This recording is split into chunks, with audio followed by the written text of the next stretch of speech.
Flesh-Eating Aliens, The Purple People Eaters, Episode 3, Boston, Massachusetts. Trap of Longfellow Bridge, Chapter 1. Descent into Darkness. Boston was abuzz with the spirit of the approaching festivities. The reflection of the twinkling lights glistened on the Charles River as families, tourists, and lovers walked along the banks, laughter echoing in the crisp autumn air. The Longfellow Bridge, connecting Boston to Cambridge, was particularly alive with activity. But darkness lurked. A sudden scream pierced through the joyous clamor. It was followed by another, then another, creating a cacophony of terror. People on the bridge scattered, running aimlessly, as figures swooped down on them. These figures shimmered and moved with purpose, their translucence giving them a ghostly appearance against the night sky. They had arrived. The Purple People Eaters. From a distance, Murray watched the mayhem unfold. His face hardened. Jacksonville and Seattle had been precursors. But Boston, it was an outright invasion. "You're here," a voice said from behind him. Murray turned to see a petite woman in her late 30s with sharp eyes and an intensity about her. "Dr. Lena," she introduced herself. "Bioacoustic specialist." Murray nodded. "Heard about you. Dr. Alara mentioned you might be joining." "They mimic human voices," Dr. Lena said without preamble, her gaze never leaving the chaos at the bridge. "I've been studying their frequencies. There's a pattern, a method to the madness." Murray looked at her, realization dawning. "That's how they're luring people." She nodded. "And with Boston's acoustics, the echoes, it's a perfect storm." The two of them made their way to a makeshift command center set up in a nearby building. Screens showed live feeds from various parts of the city. The invaders were everywhere, but the bridge was their epicenter. Murray picked up a radio. "We need to clear the bridge. Get everyone off it. Now." A voice on the other end acknowledged, but Murray could hear the unease. He understood it all too well. The situation was escalating faster than anyone could have imagined. Suddenly, one screen zoomed in on a creature hovering over a woman. It was almost studying her. Then, to Murray's horror, it spoke, its voice mimicking the woman's lost child. "Mommy, help me." ... Quote. The woman reached out, tears in her eyes, and that's when the creature struck. Dr. Lena placed her hand on the screen, her face pale. "It's worse than I thought." Murray clenched his fists, feeling the weight of responsibility on his shoulders. "We need a plan, and fast." She nodded. "There's an old tale. The bridge, Longfellow, it's not just a bridge. There's lore, history that we might use to our advantage. But for now, we need to counter their frequencies. Distract them." The bridge became the scene of an all-out assault as authorities tried to evacuate people. Every time the creatures used a loved one's voice, it made the task 10 times harder. Hours felt like minutes, and minutes like seconds. The initial hope Boston held was smothered by the chilling reality of the invasion. The sun began to rise, casting a haunting glow on the Longfellow Bridge. The once bustling nexus was now eerily quiet, save for the occasional echo of a deceiving call, leading the unwary to their doom. Murray and Dr. Lena stood side by side, staring at the bridge. Both of them knew this was just the beginning. And as the first light of dawn painted the city, Boston's descent into darkness had only just begun. Chapter 2. Echoes from the past. The makeshift command center was abuzz with activity. Screens displayed feeds from around the city, showing creatures hovering menacingly, occasionally swooping down to claim an unsuspecting victim. The calls of those trapped, and the cunning mimics of the creatures, melded into a nightmarish symphony of confusion and terror. Murray was in the center of it all, coordinating efforts, when a tall, lanky man with graying hair approached him. His eyes, though weary, held knowledge and depth. He extended a shaky hand. "Nathaniel Waters," he introduced himself, Boston's unofficial historian. Murray, recognizing the name, shook his hand firmly. "Mr. Waters, we need every piece of information on the Longfellow Bridge." Nathaniel nodded, taking a deep breath, I never thought the day would come when these old tales would be of use. He signaled Murray to follow him to a quiet corner. You're aware that Boston is one of the oldest cities in the U.S., right? Murray nodded, impatient. Get to the bridge. Clearing his throat, Nathaniel began. The Longfellow Bridge, originally named the West Boston Bridge, has seen more than just the passage of time. There have been incidents, ones that are dismissed as myth, but they're eerily similar to what's happening now. A hollow projector nearby flared to life, showing sketches from ancient texts, creatures, similar in nature to the purple people eaters, haunting the skies of old Boston. This is from the 1800s, Nathaniel whispered, when the bridge was being constructed. Workers spoke of hearing voices calling out to them, leading them astray, never to return. They believed the bridge was cursed. Murray's eyes widened. And the portal? Nathaniel pulled out an old, tattered map. There are ley lines, powerful ones, that converge right beneath the bridge. The Native American tribes who lived here long before Boston was even a city believed that this convergence could serve as a gateway for spirits. Dr. Lena, overhearing their conversation, joined in. Spirits? Or perhaps something extraterrestrial? Nathaniel nodded. There's more. During the early 1900s, there were reports of people disappearing around the bridge, always during a lunar eclipse. The last one was in 1932. And when's the next one? Murray asked, dread seeping into his voice. Nathaniel hesitated. Tonight. The room grew silent, the weight of the revelation settling in. If the bridge truly was a portal, it meant the invasion was just beginning. The historian continued. The native tribes performed rituals, using sounds and frequencies to seal the gateway. Dr. Lena perked up. Frequencies? That could be the key. Murray gripped Nathaniel's shoulder. Can you get us those rituals? Nathaniel nodded, his face pale. It's all in the Boston Public Library. But with the invasion, I'm not sure if... Quote.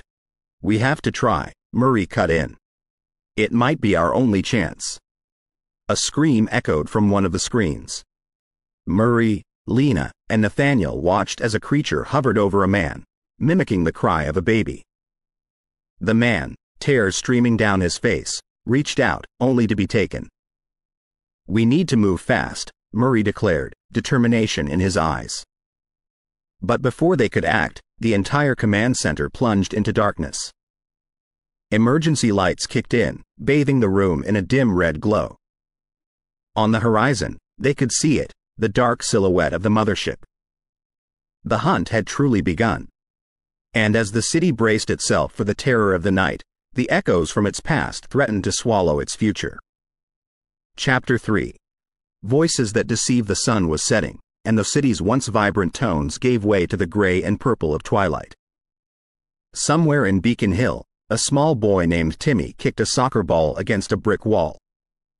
The neighborhood's familiar sounds began to fade, and he heard it, a soft humming of a lullaby that his mother used to sing to him.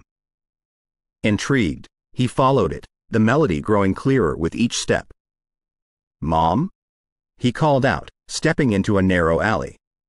As he walked deeper, the ground turned slick and wet, and an overwhelming metallic smell hung in the air. The singing grew louder and more captivating.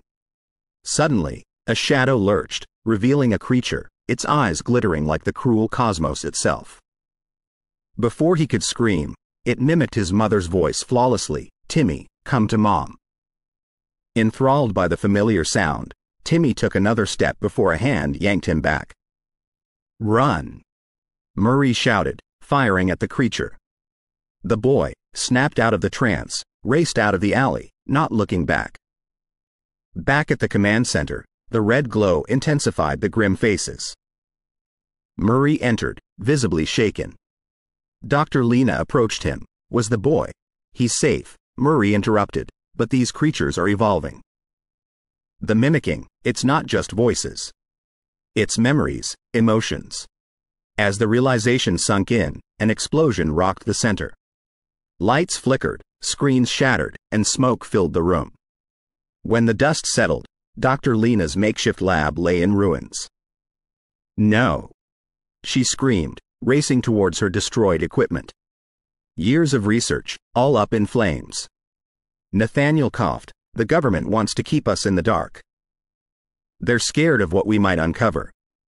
Dr. Lena, eyes filled with tears, nodded. I had data that might have been a game changer. It's all gone.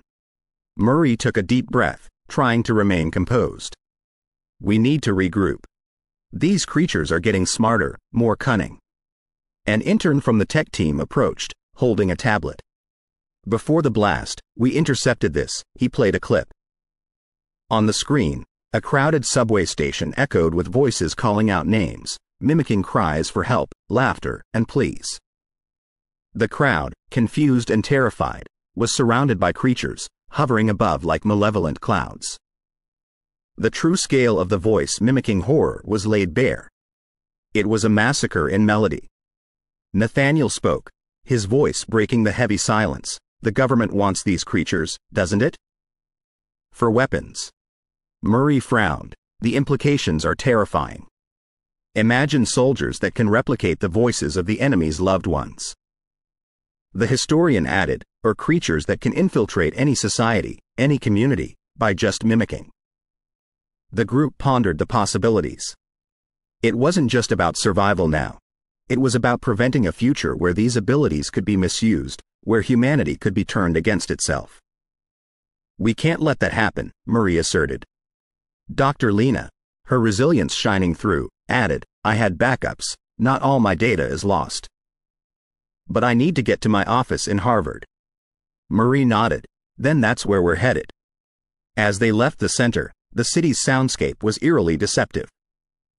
Every whisper, every shout, every cry could be a trap.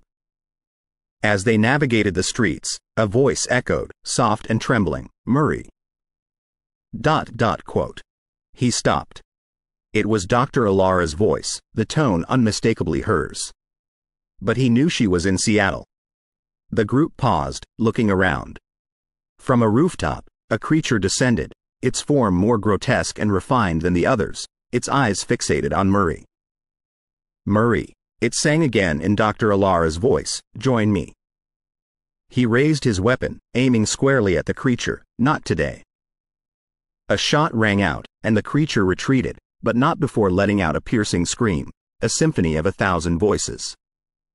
The journey to Dr. Lena's office would be fraught with more of these encounters, where memories would be weaponized, and trust would be the most scarce commodity.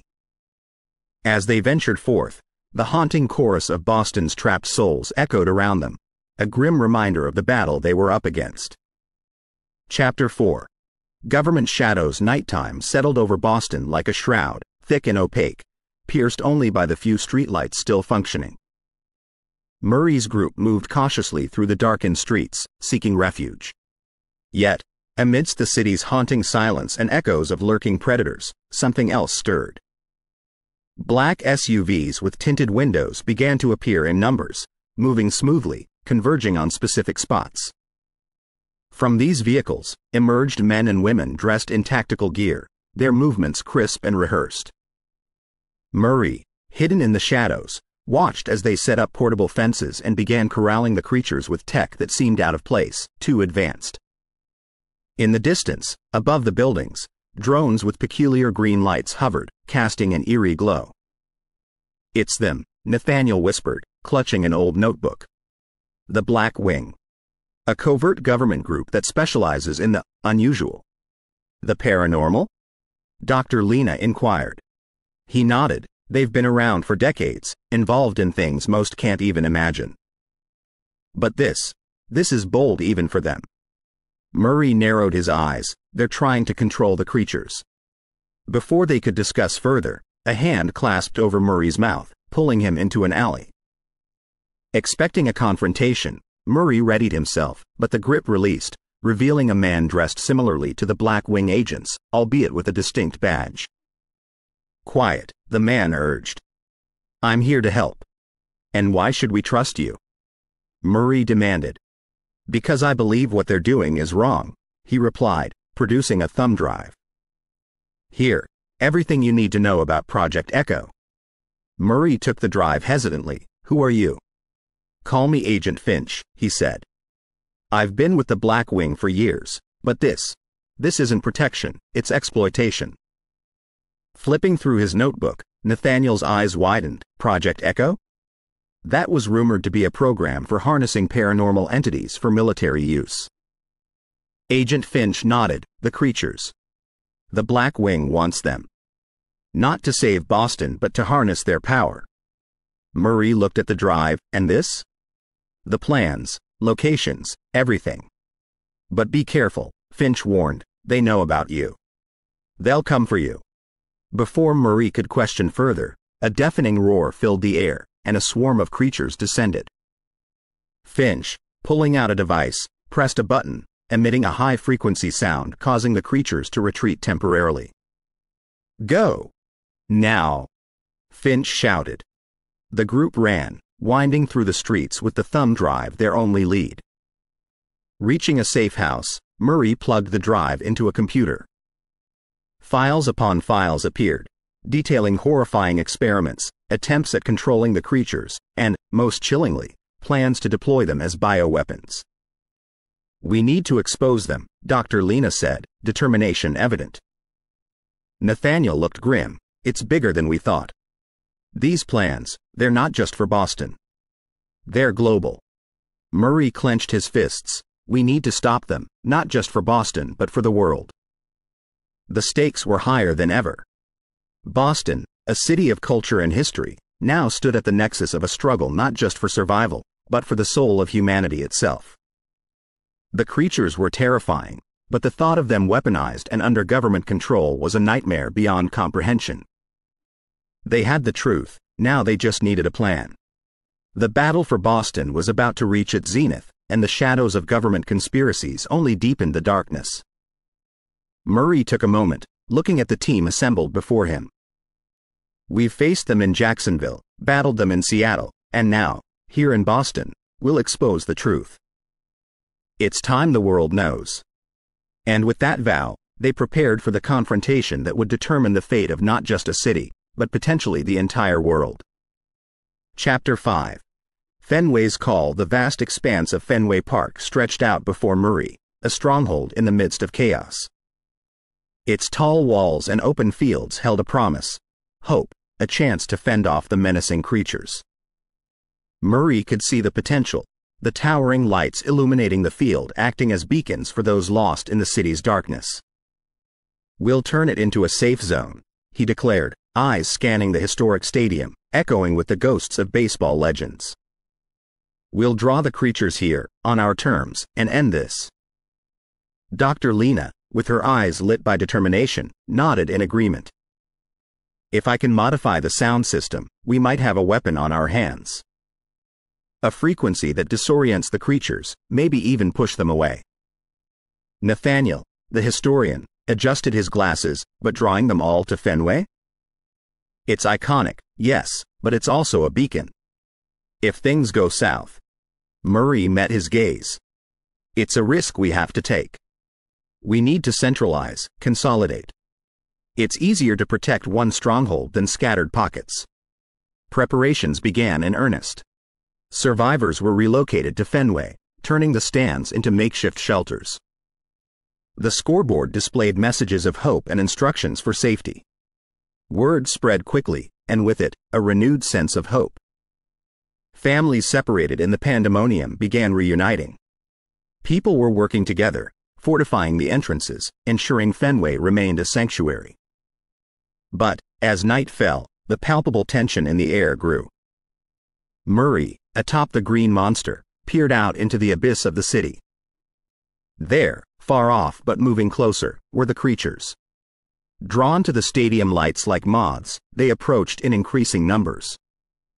Then, an unforeseen complication arose.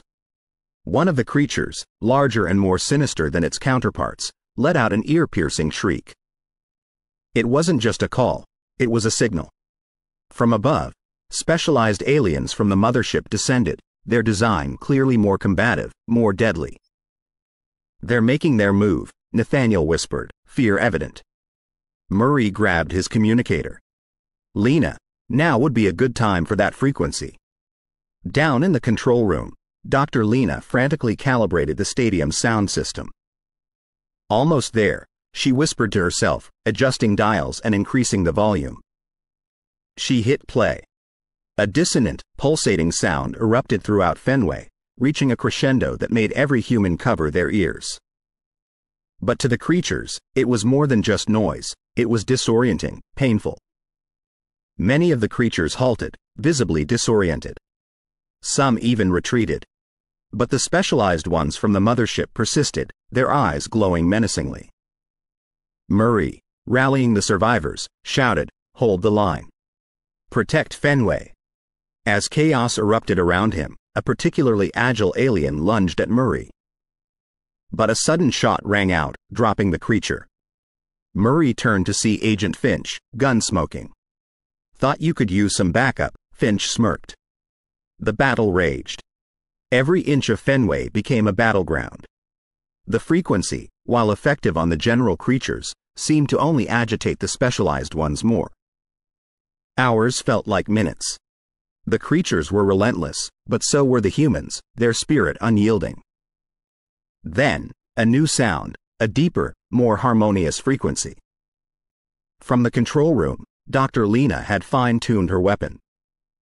The new frequency resonated, and this time, even the specialized creatures paused, disoriented. Murray, seizing the moment, led a charge, pushing the creatures back, out of Fenway. Morning dawned, revealing the aftermath. Fenway was damaged but still stood tall. The creatures, while reduced in numbers, remained a threat. Murray approached Dr. Lena. "That frequency, it's our edge." She nodded. "It's a start. But we need more. The mothership, those specialized creatures, they're evolving.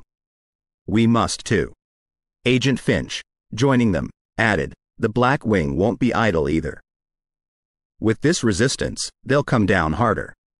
Murray, gazing out at the sun rising over a scarred Boston, whispered, "Then we rise higher. For Boston, for the world." Fenway Park, the historic gem of Boston, had been tested but remained unbroken. It was more than a beacon now. It was a symbol, a call to arms, a testament to human resilience. The battle for Boston had only just begun. Chapter 6. Betrayal in ranks within the walls of Fenway Park, murmurs grew louder. While the bulk of their conversations centered on the looming threat outside, there were whispers, growing louder by the hour, about another danger, an inside job. After their last defense against the creatures, it had become clear that some things just didn't add up. Fenway's inner gates, robustly fortified, were somehow breached. The frequency that Dr. Lena crafted had leaked. Its counter was used by the invaders to mitigate its effects. There was a snake in their midst. Murray, his brow furrowed in deep thought, gazed at the makeshift map of Fenway stretched across a table. Markings from their battle strategy still stained it. Agent Finch approached, his face grim. "We have a leak. The only way they could have known our defenses is if someone told them," Finch whispered, casting a furtive glance around. Murray's face hardened. "I know. We need to draw them out." Finch's eyebrows rose in curiosity. "How?" "We'll stage a false operation, discuss it openly, where ears can eavesdrop. If the information gets to the creatures, we'll know we're right." Their plan took shape swiftly.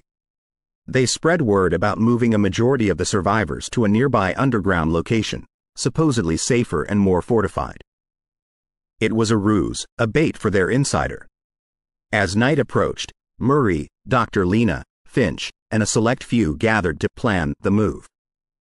They spoke of a secret tunnel from Fenway to the new location, a tunnel that didn't exist. The trap was set. However, Murray wasn't ready to wait. He had his suspicions and chose to act on them. Among the ranks of the defenders were a few new faces, people who joined just before the Fenway stand. One of them was Damien, a mysterious individual who'd been particularly vocal about strategies but vague about his past. Confronting Damien directly seemed too risky. Instead, Murray approached Nathaniel, the historian. "Find out about Damien. Anything, Any record, any past, Murray directed. While Nathaniel scoured records, Murray and Finch kept a watchful eye on Damien. He moved about, chatting, blending in, but Murray noticed him discreetly using a communicator, not one of theirs. It was the confirmation Murray needed. He decided to apprehend Damien the next morning during the mock move. But as the new day dawned, disaster struck. A piercing alarm awoke the entire park. Murray raced to the control room. The screens flashed red, external breach. But it wasn't from the gates. It was from underground. The non-existent tunnel was under attack. It's a diversion, Finch realized. They think it's real. And Damien? Murray inquired. He's gone. But Murray wasn't one to be outdone. He won't get far. Using the park's security system, Murray tracked Damien's movements. He was headed to the west wing, towards the old locker rooms. Murray and Finch, guns ready, advanced cautiously. The dimly lit corridor echoed with faint dripping sounds. The tension was palpable. As they neared the locker room entrance, a chilling voice, mimicking a human's, echoed through the air. Murray. Come in, we've been expecting you. The creatures had mastered mimicry. But this was advanced, calculated. Inside the locker room, the sight was horrifying. Multiple creatures, including the specialized ones, waited. At the center stood Damien, or what had once been Damien. His eyes, devoid of human warmth, now glowed with an eerie purple hue, a clear indication of alien control or symbiosis. So, the legendary Murray, he, or it, intoned. Did you really think you could outsmart us? We are everywhere, in everyone. Fenway, your last stand, will be your tomb. Finch fired, but the creatures were too quick. Murray, thinking on his feet, activated a small device, drive. Lena's portable frequency emitter. The room was filled with the dissonant hum. The creatures shrieked in agony, retreating, but Damien stood unaffected. Your toys won't work on me, Damien smirked. Murray, desperate, lunged at Damien. The two grappled, crashing into lockers. Finch, managing to incapacitate a few more creatures, joined the fray. But numbers were against them. Just as things seemed bleak, a barrage of gunshots rang out.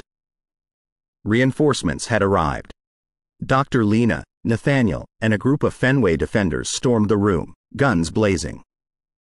The creatures, outnumbered, retreated. Damien, or the entity controlling him, hissed, "This isn't over, Murray." The room, once an emblem of sportsmanship, was now a war zone.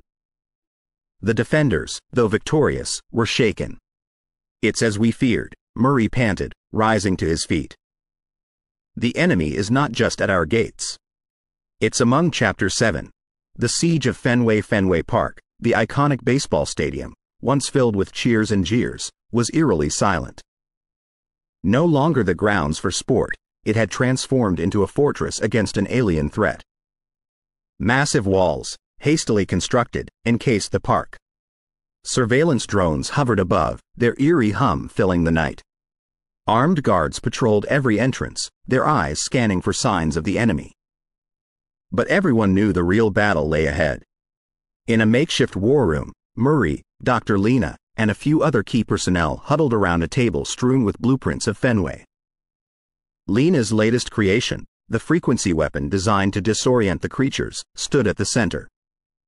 We only have one shot with this, Dr. Lena said, her voice filled with both hope and trepidation. Once deployed, it will take time to recharge. Murray nodded, absorbing the weight of her words. He had faced these creatures twice before, in Jacksonville and Seattle, but never in such overwhelming numbers. This was not just a fight, it was a battle for humanity. The night was moonless, the darkness accentuating the foreboding. Suddenly, the calm was shattered. A guard burst into the room, his face ashen. They're here. From the highest bleachers to the farthest gates, Fenway Park was surrounded. The creatures, an amalgamation of nightmarish designs and each more sinister than the last, made their presence felt with deafening roars and eerie purple glows. Murray's voice cut through the rising panic. Positions. Remember the plan. As if on cue, the creatures launched their assault.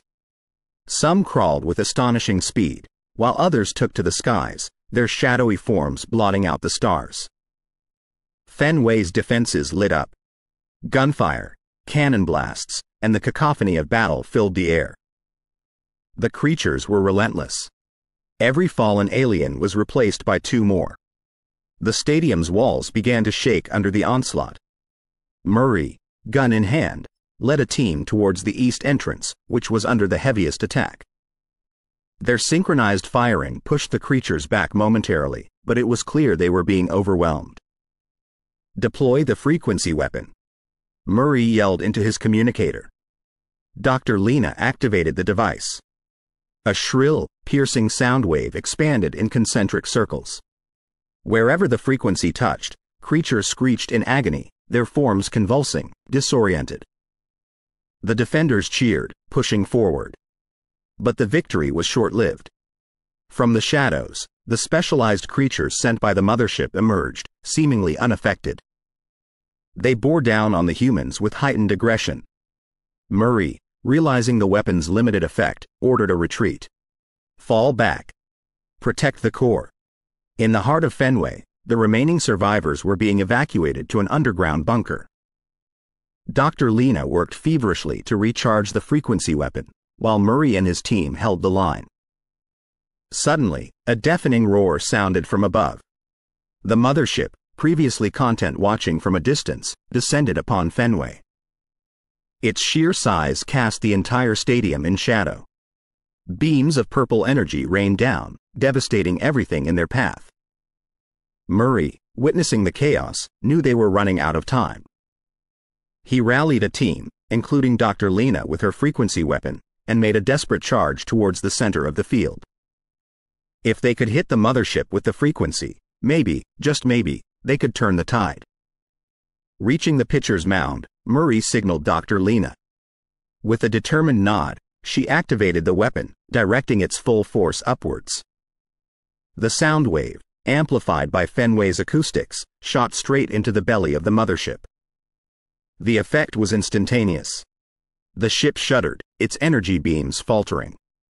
Around the stadium, the creatures halted, their connection to the mothership clearly disrupted. Murray and the defenders, seizing the opportunity, launched a counterattack, pushing the creatures back inch by inch. But the mothership was not defeated.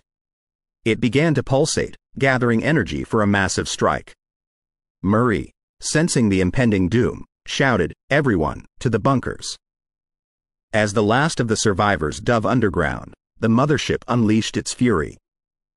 A blinding purple beam shot down, engulfing the entire field. The explosion that followed rocked the foundations of Fenway Park. Underground, the survivors felt the shockwave. Silence followed, punctuated by labored breathing and muffled sobs. Minutes felt like hours. Finally, Murray, his face smeared with dirt and sweat, broke the silence. "We held them. For now." Dr. Lena, her eyes filled with a mix of exhaustion and defiance, replied, "And we'll hold them again. We have to." Above them, Fenway stood scarred but unbroken, a symbol of humanity's resilience. The battle was over, but the war had just begun. The siege of Fenway would be remembered not for the horrors that descended that night, but for the indomitable spirit of those who defended it. Chapter 8. Bridge to the Beyond. After the siege, Fenway Park was a changed landscape. Though it still stood as a testament to Boston's spirit, the scars of battle were evident. Amid the ruined bleachers and a field scorched by the mothership's assault, the remnants of humanity gathered. Determination was etched on every face, for they knew the fight was far from over. Murray, Dr. Lena, and the local historian, Henry, huddled in what was once the stadium's locker room, now transformed into a war room. Maps of the city, particularly the Longfellow Bridge, were spread out on tables. "We have to shut that portal," Murray began, his voice heavy with the weight of leadership. "If the historian's theory holds, that bridge is their entry point. We close it, we end this." Henry, adjusting his aged glasses, pointed at an ancient etching of the bridge. The lore suggests rituals performed during its construction. It was believed the bridge connected realms, but I never imagined it could be this literal. Dr. Lena chimed in. We could use the frequency weapon to disrupt the portal, but we need to get close, very close. Marie nodded. Then we move at dawn. Prepare the troops. The following morning, the remnants of Boston's defenders gathered. The journey to the bridge was fraught with peril. Skies darkened by alien scouts and streets echoing with the mimicked voices of loved ones called out from the shadows. Stay sharp, Murray instructed. Trust only what you see. As they approached the bridge, it was clear this wouldn't be easy. The once majestic structure now pulsed with a malevolent purple hue, and around it, the creatures roamed, guarding their entryway. Henry, his voice shaking but resolute, shared, "There's an old maintenance tunnel, built during the initial construction. It's hidden, but it should lead us right beneath the bridge." With the path decided, Murray, Dr. Lena, Henry, and a small team embarked on their treacherous journey. The tunnel, though initially seeming a sanctuary from the creatures, posed challenges of its own. Ancient traps, remnants of a bygone era, tested their resolve. As they moved deeper, the mimicking intensified. Whispers filled the tunnel, voices of loved ones lost, each beckoning them closer. It took every ounce of their strength not to follow those siren calls. Emerging from the tunnel, they found themselves beneath the bridge. Above, the eerie glow illuminated grotesque hieroglyphics. The team set up the frequency weapon, but as Dr. Lena prepared to activate it, a horde of creatures descended upon them. "We need more time," she yelled. Henry, clutching an old pendant, stepped forward. "I've lived a long life," he said, his voice filled with a calm determination. Maybe, in the end, it was all leading to this moment. Before anyone could stop him, he began chanting words from ancient texts, his voice echoing with a power that seemed larger than the frail historian himself. The creatures, momentarily distracted and disoriented by the unfamiliar sounds, turned their attention to him. The sacrifice bought the time they desperately needed. As Henry's chants were silenced by the alien horde, Dr. Lena activated the frequency weapon. A sonic wave burst forth, its energy interacting with the bridge's pulsating glow. The ground shook violently, the skies turned a fiery red, and a scream, not of this world, echoed through the city. The bridge, once an architectural marvel, began to crumble, taking with it the creatures that had plagued the city. As the dust settled, Boston's survivors emerged from their shelters. The Longfellow Bridge, or what remained of it, was now a broken link between realms. The city, though scarred, stood free. Murray, gazing at the remnants of the bridge, whispered a silent thank you to Henry, the unsung hero of the day. The historian's sacrifice had not only provided them with the time they needed but had also reminded them of the lengths humanity would go to protect its own. Boston was free, but Murray knew their fight against the Purple People Eaters was far from over. The world had changed, and they had to be ready for whatever came next. The tale of the Boston Longfellow Bridge trap would be passed down through generations, not as a story of despair, but of hope, sacrifice, and the indomitable spirit of humanity. Chapter 9. Endgame echoes. Even as the dust settled from the collapse of the Longfellow Bridge, a palpable tension gripped Boston. The battle might have been won, but the war was far from over. The city, once known for its history and grandeur, now stood in ruins, the skyline scarred and deformed. Murray, now more battle-hardened than ever, watched as groups of survivors started to emerge from their shelters. Their faces, etched with relief, spoke of a hard-fought victory. But Murray's senses were on high alert. The sudden calm felt deceptive. Dr. Lena, her face reflecting the weight of their struggle, approached him. "The frequency weapon worked, Murray. But there's something else." Before she could continue, an ominous rumble echoed in the distance. From the ruins of the bridge, a creature emerged. Unlike the others, this one was different. Larger, more menacing, with an eerie intelligence in its eyes. It was clear it had evolved, adapting and learning from its encounters with humanity. The city's defenders braced themselves. Every weapon was trained on the creature, but it made no move to attack. Instead, it stared directly at Murray, as if challenging him. Dr. Lena whispered, her voice tinged with fear, "This one's different, Murray." "It's evolved." Murray took a hesitant step forward, his every instinct screaming at him to retreat. But he knew he had to confront this creature. This was the endgame. As he approached, the creature emitted a sound. Not the usual mindless roar, but a series of tones. It was communicating. Dr. Lena, her bioacoustic skills coming to the fore, began to decipher the sounds. "It's a message, Murray. It's telling us that the portal's closing sequence has been activated." The realization hit them like a tidal wave. If the portal closed while still unstable, it could result in a massive explosion, obliterating not just the bridge but the entire city. Murray, his voice steely with determination, replied, "Then we need to stabilize it. Now." But how? The frequency weapon had already been used, and its power source drained. The evolved creature, sensing their desperation, emitted another series of tones. Dr. Lena's eyes widened in realization. "It's offering a truce, Murray. It wants to stabilize the portal too." The decision weighed heavily on Murray. Could he trust this creature? But time was running out, and he had little choice. Together, with the creature leading the way, they returned to the ruins of the bridge. As they approached, the unstable portal pulsated with energy, its eerie glow illuminating the night. The creature began emitting frequencies, its tones harmonizing with the portal's energy. Dr. Lena quickly set up makeshift amplifiers, hoping to boost the creature's efforts. As the harmonizing frequencies intensified, the unstable portal began to stabilize. But it was taking too long, and the energy buildup was nearing its peak. Murray, realizing the inevitable, shouted, "Everyone, get to cover. Now." But even as they retreated, the creature continued its song, desperately trying to stabilize the portal. Its tones, now filled with a melancholy, echoed through the night, telling a tale of a species far from home, caught in a war it never wanted. The energy buildup reached its climax, and a massive explosion lit up the night.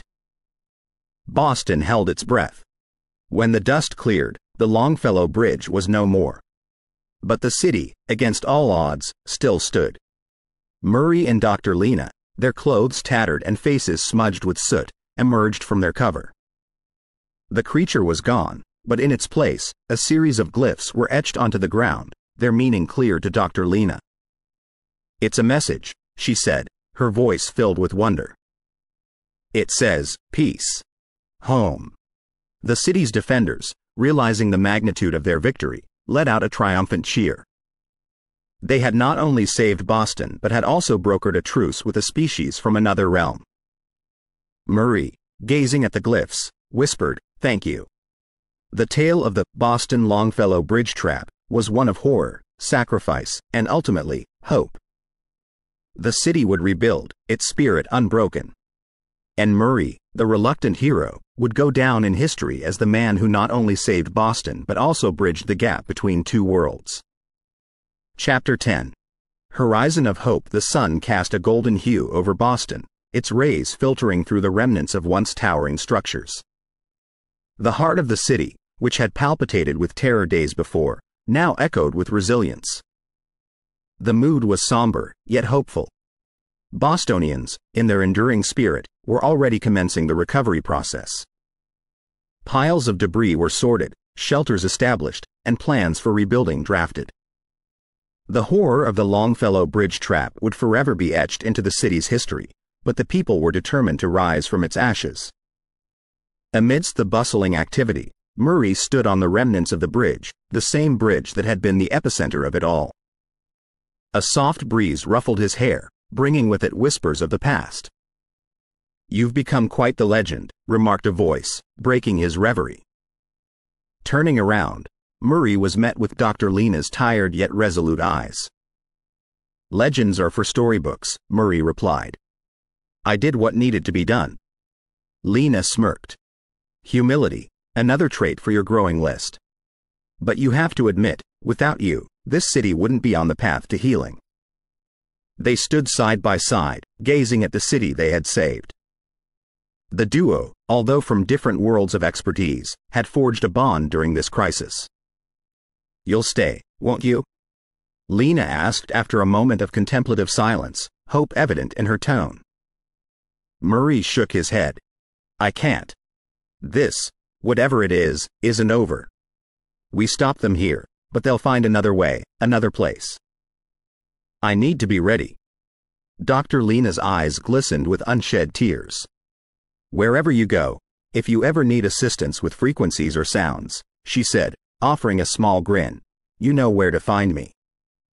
A heartfelt embrace sealed their unspoken promise of a future reunion. As they parted ways, the weight of their shared experiences hung in the air, hinting at collaborations yet to come.